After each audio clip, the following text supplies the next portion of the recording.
Hello everyone, welcome back to my channel.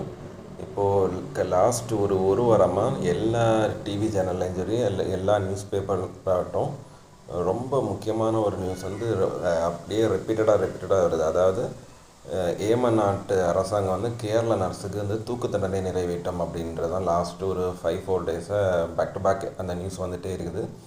அதாவது tomorrow நாளைக்கு காலையில் 6 மணிக்கு ஏமன் நாட்டு நீதிமன்றம் கேரளா நர்ஸ் நிமிஷா பிரியாவுக்கு தூக்கு தண்டனை அப்படிங்கிறத ஃபைனல் பண்ணிட்டாங்க. இதில் எந்த மாற்றமும் இல்லை அப்படின்ட்டு சொல்கிறாங்க. இப்போது அந்த நிமிஷா பிரியா அப்படிங்கிற நர்ஸ் குடும்பத்துலேருந்து ரொம்ப எஃபர்ட் எடுக்கிறாங்க. நம்ம நாட்டோட மாண்புமிகு பிரதமர் நரேந்திர மோடி அவங்களுக்கு கவனத்துக்கும் கொண்டு வராங்க விஷயங்களா.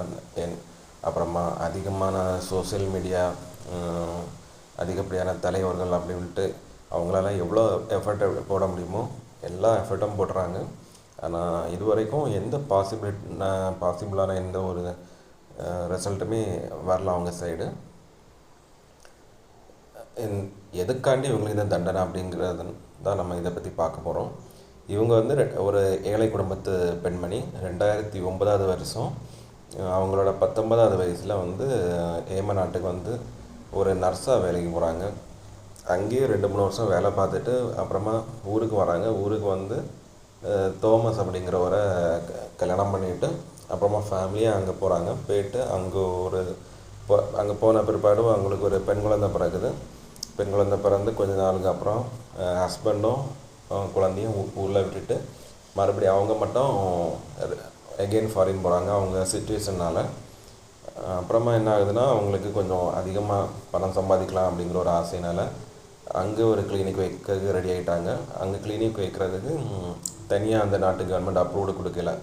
இப்போது கிளினிக் வைக்கணும் அந்த நாட்டோட ஒரு குடிமகன் வந்து அந்த இதில் பார்ட்னராக இருக்கணும் அப்படிங்கிற ஒரு கண்டிஷனை வைக்கிறாங்க. அதனால் அந்த நாட்டில் உள்ள ஒருத்தர் வந்து பார்ட்னராக இவங்க இந்த கிளினிக் எடுக்கிறாங்க. அவர் வந்து நேர்மையாக இல்லை, அது ஒரு ஃபஸ்ட்டு பிரச்சனை. அப்போ 2015 அங்கே கிளினிக்கை ஓப்பன் பண்ணிட்டாங்க. ஒரு 2 வருஷம் அழகாக ரன் ஆகுது.